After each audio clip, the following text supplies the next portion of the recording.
Hello दोस्तों, चलिए आज बात करते हैं सेकंड एपिसोड की, जिसमें इस टॉपिक पे मैं बात करना चाहूँगा कि आप जो भी बुक लिखना चाहते हैं या स्टोरी लिखना चाहते हैं, उसका सब्जेक्ट कैसे चुनें। सब्जेक्ट जो है एक सबसे इम्पॉर्टेंट एक्टिविटी है, क्योंकि इसके ऊपर या इसके बेसिस पे ही आपके आगे की मेहनत और आगे के रिजल्ट्स या पूरे इसी पे डिपेंड करते हैं। आप बहुत समय लगाते हैं किसी भी एक स्टोरी को पूरा करने के लिए, इमेजिन करने के लिए, और उसकी सक्सेस या ना सक्सेस पे ये बहुत डिपेंड करता है कि आपने क्या सब्जेक्ट चुना और उस सब्जेक्ट को आपने कैसे ट्रीटमेंट दिया। तो ये एक मुझे लगता है सबसे इम्पोर्टेंट माइलस्टोन है। और बहुत बार तो मैंने ये देखा है कि लोगों को कि कई बार वो सब्जेक्ट तो बड़े पैशनेटली चूज़ कर लेते हैं, पर जब उसको एक्चुअल में लिखने जाते हैं, मतलब टाइम स्पेंड कर लेते हैं, तो उनको थॉट्स ही नहीं आते हैं। एक लेवल के बाद थॉट्स आना बंद हो जाते हैं, क्योंकि शायद उस पर उतना कंटेंट होता नहीं है, या उसको वो उतना पैशनेटली या उतना उनके हार्ट के क्लोज नहीं होता है। कुछ अट्रैक्शन की वजह से तो लिखना शुरू कर देते हैं, पर एक लेवल के बाद जाके कहीं ना कहीं वो राइटर्स ब्लॉक आ जाता है या उसके आगे काम नहीं कर पाते। तो देखिए, पहले स्टेप की जो अगर बात करें या मैं कुछ इनसाइट्स अगर आपको दूं, तो सब्जेक्ट से पहले आपको ये थोड़ा सा आइडिया होना चाहिए जॉनर का, कि आप किस जॉनर में लिखना चाह रहे हैं या किस जॉनर में आपकी बुक आएगी। तो कुछ 4 कैटेगरीज होती हैं बेसिकली जो जॉनर्स होते हैं। सबसे पहला होता है जैसे fiction. Fiction is more of your imagination. आप कोई इमेजिनेशन से कैरेक्टर्स क्रिएट करके, प्लॉट क्रिएट करके आप एक फिक्शनल स्टोरी लिखते हैं। तो ये एक सबसे बड़ी, मतलब आई थिंक सबसे ज़्यादा फेमस जो कैटेगरी होती है वो फिक्शन की होती है। इसमें बहुत सारे फिर आगे सब जॉनर्स आते हैं, जैसे रोमांस हो गया, मिस्ट्री हो गया, एक्शन, थ्रिलर, लिटरेरी। तो आप इसमें मतलब बहुत सारे आगे सब जॉनर्स होते हैं जिसमें आप लिख सकते हैं। दूसरा जो कैटेगरी या दूसरा जो कैटेगरी आती है जॉनर की, वो है नॉन फिक्शन।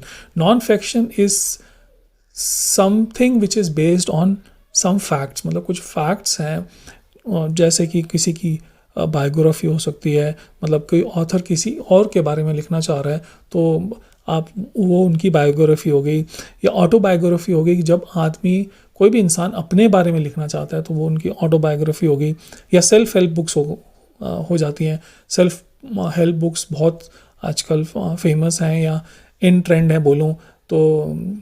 स्पिरिचुअलिटी पे, हैप्पीनेस पे, या किसी भी फील्ड में सेल्फ हेल्प की बुक्स जो हैं, स्पीकिंग पे, पर्सनालिटी डेवलपमेंट में, ये सेल्फ हेल्प बुक्स जो हैं बहुत कामयाब, एक मुझे लगता है एक जॉनर है जिसमें काफ़ी लोग लिखते हैं।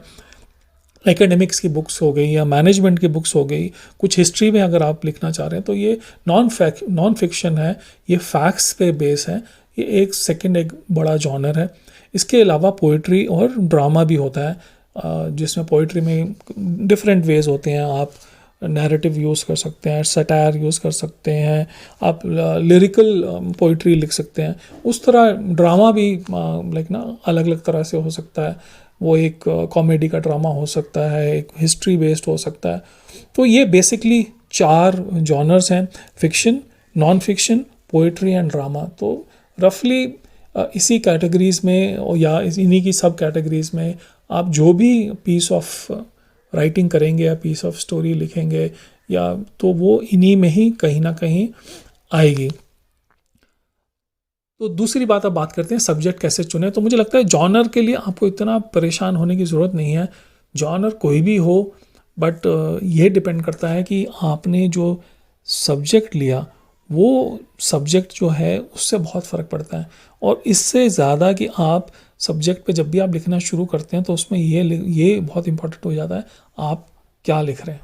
सबसे इम्पोर्टेंट ये है कि आप क्या लिख रहे हैं, किस सब्जेक्ट के बारे में लिख रहे हैं, और उस सब्जेक्ट को, इससे भी इम्पोर्टेंट यह है कि किस तरह से प्रेजेंट कर रहे हैं। मतलब आपका ट्रीटमेंट उस सब्जेक्ट को क्या है, क्या आपने कोई यूनिक वे या कोई नयापन ढूंढा है जिस बेसिस पे आप उस सब्जेक्ट या उस टॉपिक को एड्रेस कर रहे हैं और प्रेजेंट कर रहे हैं।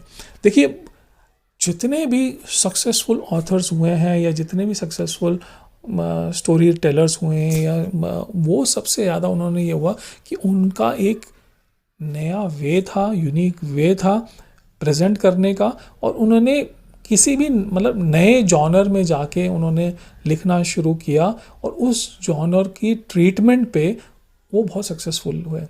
जैसे इंडिया में भी मैं अगर आके बात करूं तो रोमांस के बैकग्राउंड वाले एक लेवल आया, मैं कुछ बोलूँ 10-15 साल पहले, जब वो बहुत सारे जो ऑथर्स थे वो टीन रोमांस वाले, उनकी बुक्स बहुत फेमस हुई। फिर माइथोलॉजी बेस्ड बहुत सारे ऑथर्स आए जिनके होने लगे, फिर थ्रिलर बेस्ड स्टोरी टेलर्स आए।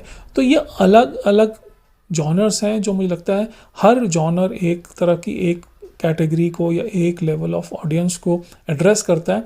आपको ऑडियंस मिल जाएगी, आप जिस भी फील्ड में आपको लगता है कि आपकी कुछ एक्सपर्टीज़ है या आपको कोई फील्ड या कोई सब्जेक्ट छूता है या आपके दिल के बहुत पास है, उसी में लिखिए और वो मुझे लगता है आपको अपने ऑडियंस आपको आराम से मिल जाएगी। बट ये है कि हाँ, आपने उसको किस तरह से प्रेजेंट किया, किस तरह से उसका ट्रीटमेंट किया, क्या आपने किस लेवल की एंगेजमेंट आप अपने रीडर्स के पास ले पाए, किस तरह से उनको ये मोटिवेट किया कि वो वो आपके लिए, आपके प्रोडक्ट की तरफ, आपकी स्टोरी की तरफ इंक्विजिटिव रहें। और तो ये बहुत इंपॉर्टेंट हो जाता है, रैदर दैन कि आप एक जॉनर को स्टिक करने की कोशिश करें कि क्या चल रहा है। ये मत ज़्यादा सोचिए कि क्या चल रहा है, ये सोचिए कि जिस सब्जेक्ट के बारे में आप लिख रहे हैं उसको आप किस तरह से ट्रीट कर सकते हैं और किस तरह से अपने ऑडियंस को या रीडर्स को फ्लोर कर सकते हैं कि मतलब you take them by total surprise, मतलब उनको एक अलग ही लेवल पे लेकर जा पाएँ। वो एक स्टोरी मुझे लगता है कामयाब स्टोरी होगी, रैदर देन वो स्टोरी जो आपको लगता है कि आज ये ज़्यादा चल रही है, इन ट्रेंड है, मैं इस पर लिखता हूँ। कुछ चीज़ें मुझे लगता है जो आप जब सब्जेक्ट चूज़ कर रहे हैं तो ये होना चाहिए कि आप उस सब्जेक्ट को चूज़ करते टाइम सबसे पहले खुद से पूछें कि अगर इस सब्जेक्ट के बारे में बुक कोई लिखे तो क्या मैं पढ़ना चाहूँगा। ये एक सबसे बड़ा क्वेश्चन आपको होना चाहिए जो आप ऑनेस्टली आंसर करें। और कि अगर मैं किसी बुक स्टोर में जाऊं और मुझे ये फ्रंट में या कहीं बैक में कहीं ये बुक इस सब्जेक्ट के बारे में मिले तो क्या मैं उसको उठाना चाहूँगा। देखिए, सबसे पहला चैलेंज ये होता है कि जब भी आप किसी सब्जेक्ट पे लिखें उसके टाइटल पे को देख के, उस सब्जेक्ट को देख के, उस टाइटल को देख के जो रीडर है वो बुक को उठाए। उसके बाद सेकंड कहानी शुरू होती है, उसके बाद में एंगेजमेंट शुरू होता है। पर सबसे पहला तो ये होता है कि उसको टाइटल को कहीं पे पढ़ के या उस बुक को कहीं देख के इंसान, जो भी रीडर्स हैं या जो आपकी टारगेट ऑडियंस है, वो उस सब्जेक्ट को उठाए और उसका पहला पन्ना पलटे। तो यहाँ अगर तक पहुँच जाते हैं, वो पहला पन्ना आप पलटवा देते हैं, तो आप, मुझे लगता है आपने एक बहुत बड़ी सक्सेस तो अचीव कर ली। तो इसके लिए सबसे ज़्यादा इम्पॉर्टेंट ये है सब्जेक्ट। जो अगर आपने सब्जेक्ट सही चूज़ कर लिया और उसकी ट्रीटमेंट बहुत अच्छे से दे दी, आपको एक लेवल की सक्सेस तो मिल ही जाएगी। मतलब बहुत चांसेस हैं कि वो उस लेवल की सक्सेस आपको मिल ही जाएगी। मैंने बहुत सारे केसेस में देखा है कि जब भी आप पहला बुक लिखना चाहते हैं, पहले सब्जेक्ट चूज़ कर रहे होते हैं, तो उस टाइम पे आपको बहुत सारे आइडियाज़ आते हैं। जैसे मैंने अपने पहले वीडियो में एपिसोड 1 में ही बताया कि मैं एक सेल्स या एंटरप्रेन्योरशिप बैकग्राउंड पे लिखना चाह रहा था, और उस टाइम पे मुझे ये आइडिया आ रहा था क्यों ना मैं एक एकेडमिक टाइप की या मैनेजमेंट स्टाइल की बुक लिखूं। और वो देखते देखते मुझे कहीं पे जब चूज़ किया तो मुझे लगा नहीं, मैं इसको एक फ़िक्शन का रूप देता हूँ ताकि वो एक ऑडियंस के साथ कनेक्ट कर पाएगी। एक फिक्शनल स्टोरी के हिसाब से दूंगा, थोड़ा मसालेदार होएगी तो मुझे एंगेज करने में थोड़ी आसानी होएगी उनको। तो कई बार ऐसा भी होता है कि आपको एक से ज़्यादा टॉपिक से, एक से ज़्यादा सब्जेक्ट जो हैं आपको अट्रैक्टिव लगने लग जाते हैं। तो इस सिचुएशन में क्या करें कि आपको जब एक से ज़्यादा टॉपिक इंटरेस्टिंग लग रहे हैं, आपको पैशनेट लग रहे हैं, आपको लग रहे हैं कि आपके दिल के करीब हैं, तो आपको क्या करना चाहिए? मेरे हिसाब से आपको उस टाइम पे थोड़ा सा ब्रेक लेना चाहिए, थोड़ा सा समय देना चाहिए उन टॉपिक्स को, क्योंकि एक बार आपने अगर काम शुरू कर दिया, देखिए राइटिंग बहुत लेबोरियस प्रोसेस है, समय बहुत लगता है, आपको हो सकता है रातों जागना पड़े, सुबह सुबह जल्दी उठना पड़े, या मतलब आपकी मतलब एक बार आप उस सब्जेक्ट से अटैच हो जाएं तो आपको काफ़ी मेहनत करनी पड़ती है। एक बहुत ही इंटरेस्टिंग सा प्रोसेस है ये लिखने का, जिसको आप आसानी से छोड़ भी नहीं पाएंगे। तो अनलेस एंड अनटिल वो जो सब्जेक्ट है वो एक आपके कहीं ना कहीं पैशन को उजागर करता है, आपके साथ बहुत स्ट्रांगली कनेक्ट करता है, तब तक आप उस पर, मुझे मतलब मेरी एडवाइस ये होगी कि आप उस पर लिखना ना शुरू करें। आप उस टॉपिक को थोड़ा अपना ब्रेक दें। आपके पास अगर 2-3 सब्जेक्ट्स आ गए हैं, 2-3 टॉपिक्स आ जाएँ, तो कुछ टाइम उनको ब्रेक दें। और जैसे आपने आटे की छलनी देखी होगी ना, सीव, जब आप आटे को छानते हैं तो आपके पास आटे के छानने के बाद कुछ आटे के पार्टिकल्स या कुछ जो कण हैं वो रह जाते हैं। तो जो रह जाए, वैसे तो नॉर्मली तो लोग फेंक देते हैं, पर जो रह जाए मतलब वो सबसे ज़्यादा आपके साथ कनेक्टेड है। तो जो थॉट्स आपने 3-4 कुछ थॉट्स लिए और उन थॉट्स के साथ कुछ टाइम आप मतलब उन पे सोच रहे हो, पॉन्डर कर रहे हो, और उनको करते करते करते आपको धीरे धीरे ऐसा होने लग जाएगा कि आप रिजेक्शन मोड में आएंगे कि यार ये तो मुझे बहुत ज़्यादा फैसिनेट आइडिया नहीं कर रहा, ये दूसरा वाला आइडिया में मुझे लग रहा है यहाँ पे कमी आएगी। तो आप उन चीज़ों के बारे में जब सोच रहे हैं, तब जो आइडिया आपके पास सबसे ज़्यादा समय रह जाए, या जो आपके साथ घर कर जाए, और जो आपके साथ बना रहे आइडिया, रैदर दैन कि वो बहुत ज़्यादा समय नहीं, जो आइडिया आपके साथ बना रहे, उस आइडिया पे या उस सब्जेक्ट पे, उस टॉपिक पे आप लिखें। क्योंकि ये जो आइडिया है, बहुत चांसेस हैं ये एक पैशनेट आइडिया है, ये एक ऐसा आइडिया है जो आपको मोटिवेट करता है, आपको इंस्पायर करता है, और ये आइडिया आपको रातों को जगाएगा और दिन को भी काम करवाएगा, और ये आपका ऐसा आइडिया रहेगा। तो वो आइडिया जो आपको बहुत इंस्पायर कर सकता है, जो आपके साथ बहुत समय रह जाए, आप उस आइडिया पे ही काम करना शुरू करें। तो नेक्स्ट चीज़ पे चलते हैं कि अगर आप आइडियाज़ ढूंढ रहे हैं तो आप आइडियाज़ को कहाँ पे ढूंढें, उसके बारे में कुछ इन्फॉर्मेशन लेनी हो तो कहाँ से लें। तो देखिए, मुझे लगता है कि जो स्टोरी टेलर्स हैं, स्पेशली अगर मैं फ़िक्शन की बात करूँ, या मैं मतलब नॉन फिक्शन की भी बात करूँ, या किसी भी फॉर्म ऑफ राइटिंग की बात करूँ, तो जो आपको आइडियाज़ आपको प्रेजेंट करने हैं, या जब आप राइटिंग करते हैं, तो आप ज़िंदगी और आपके आसपास के जो इवेंट्स हो रहे हैं, जितने अच्छे से उन इवेंट्स को समझेंगे, तो मुझे लगता है उतना ही अच्छे वे में आप उनको प्रेजेंट भी कर पाएंगे।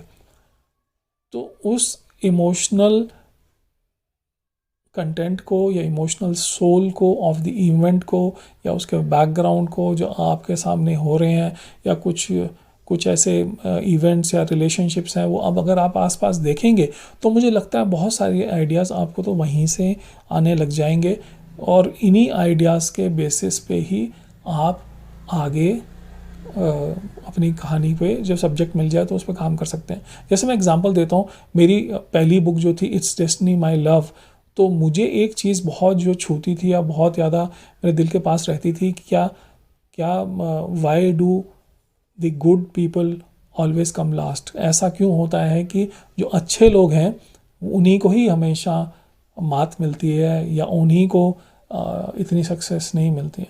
तो ये पॉइंट लेके, और ये देखिए, ये टॉपिक हमेशा लोगों के से कनेक्ट करता है, क्योंकि बहुत सारे मतलब हर इंसान के बीच में एक तरह का थॉट तो रहता है कि मुझे उस तरह की अपॉर्चुनिटी नहीं मिल रही, या मुझे उस तरह का प्लेटफॉर्म नहीं मिलता, या लोग मेरे को आगे बढ़ने का इतना मौका नहीं देते हैं।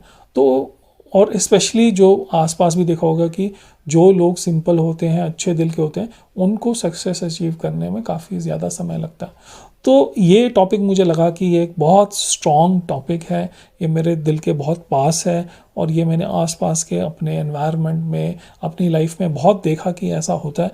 तो मुझे लगा मुझे इस टॉपिक का बैकग्राउंड बना के, और दूसरा मेरा जो एक एक्सपर्टीज़ एरिया था सेल्स और एंटरप्रेन्योरशिप का, उसको एक दे के और रोमांस की बैकग्राउंड बना के मैं अपनी बुक लिखूं डेस्टिनी माय लव। तो पहली चीज़ तो मतलब एक आपके लिए लेने की यही है कि आप उस टॉपिक के साथ कनेक्ट करें और आपको लगे कि ये अगर जो भी मैं टारगेट ऑडियंस के साथ के लिए लिख रहा हूँ वो भी इस टॉपिक के साथ कनेक्ट कर पाएगी। और सेकेंड चीज़ जो मैंने आपको बोला कि उसको एक कहीं ना कहीं एक अलग से ट्रीटमेंट देना, एक अलग से ट्विस्ट देना, थोड़ा सा मसाला डालना, मतलब उसको इंटरेस्टिंग बनाने के लिए आपको कोई ना कोई उसको एक ज़रूर ट्रीटमेंट देना पड़ेगा। क्योंकि देखिए रीडर्स कब आपकी किताब को पढ़ेंगे, अनलेस एंड अनटिल उनके इंक्विजिटिवनेस को, उनके सरप्राइज कर पाएँ आप अपने ऑडियंस को, तभी वो उसको पढ़ना चाहेंगे। कि वो बोलें कि वो उस टॉपिक को देख के या उसके बारे में थोड़ा पढ़ के लगे अब क्या होगा, व्हाट शुड बी नेक्स्ट, क्या ऐसा भी हो सकता है, क्या ऐसा हो सकता है कि that good people always do not come last, good people also achieve success through goodness. तो जब ये आप ऐसी बात रखते हैं तो लोगों के दिल को छूती है और उनको बहुत चांस होता है कि वो उस बुक को उठाएंगे और उस बुक को पढ़ना शुरू करेंगे। ऐसे ही जैसे मेरी एक दूसरी बुक है हैप्पीनेस ऑल अलोंग।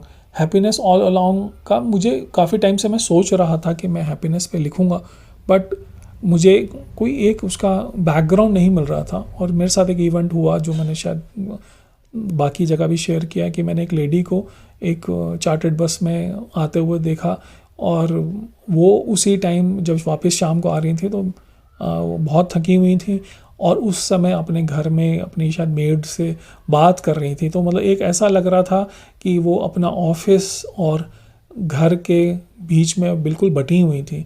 तो मुझे लग रहा था कि जो मुझे क्वेश्चन उस टाइम पे आया, क्या ऐसा हो सकता है कि हम अपनी लाइफ की हसल और बसल में जीते हुए इतने ज़्यादा चैलेंजेस जो हैं वो उनको फेस करते हुए क्या हम खुश रह सकते हैं।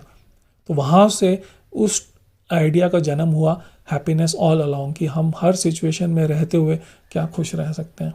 और वहाँ से मेरा उस टॉपिक को ट्रीटमेंट शुरू हुआ, वहाँ से मुझे कंटेंट पे रिसर्च करना शुरू हुआ और फाइनली उस बुक को मैंने एक शेप दिया। तो ये कुछ आइडियाज़ हैं जो मुझे लगता है कि अगर आप इन पे कुछ काम करेंगे तो ज़रूर मुझे लगता है कि आपको एक ऐसा पोटेंट, ऐसा स्ट्रॉन्ग आइडिया मिलेगा जिसको आप ना खुद आप कनेक्ट कर पाएंगे बट आपके ऑडियंस भी उसके साथ में कनेक्ट कर पाएंगे और उनको इंस्पायर कर पाएंगे। जैसे मैं बार बार कहता हूँ कि वो लिखिए जो लोगों को इंस्पायर तो करे ही करे, वो एक फर्स्ट लेवल है, बट सबसे बड़ा जो चीज़ होता है इंस्पायर टू एक्ट, मतलब उनकी कहीं सोच को चेंज कर दे, उनके एक्शंस को चेंज कर दे, तब आपके कहानियों ने सोसाइटी में एक चेंज ले आया है। तो ये इस थॉट्स के साथ जब आप जाएंगे और सब्जेक्ट ढूंढेंगे या टॉपिक ढूंढेंगे तो मुझे लगता है कि आपको ज़रूर सफलता मिलेगी। तो दिस इज़ सौरभ लीखा। उम्मीद करता हूँ कि ये वीडियो आपको कुछ इंसाइट दे पा रहा होगा और आपके स्टोरी टेलिंग और स्टोरी राइटिंग के प्रोसेस में कुछ हेल्प करेगा। तो अगर ये वीडियोस आपको पसंद आ रहे हैं तो आप अपने दोस्तों, फैमिली मेम्बर्स, अपने बच्चों के साथ ज़रूर शेयर करिए जिनको कुछ राइटिंग में इंटरेस्ट है। मुझे लगता है स्पेशली बच्चों के साथ ज़रूर होना चाहिए, जब वो छोटे हैं तभी से उनको एक राइटिंग की हैबिट डालना बहुत ज़रूरी है, क्योंकि writing is the best way of expressing your self and your ideas. तो और ये चीज़ जितनी जल्दी आप अपने बच्चों में डाल दोगे तो मुझे लगता है उतना ही एक अच्छी शेप लेगी जब वो थोड़े बड़े हो जाएंगे। मैंने तो लिखना बहुत लेट शुरू किया, 40+ में जाके शुरू किया। तो मुझे लगता है जितनी जल्दी बच्चों को राइटिंग की तरफ आप थोड़ा सा उनको शेप अप करेंगे, थोड़ा सा मोल्ड करेंगे, तो मुझे लगता है उनका थॉट्स को एक्सप्रेस करने का, पहली बात तो उसको ज़िंदगी को समझने का जो तरीका होगा वो बहुत डिफरेंट हो जाएगा। So this is Saurabh Likha signing off till the next topic. तो आज हमने जिस बारे में बात करी वो था कि सब्जेक्ट कैसे चुनें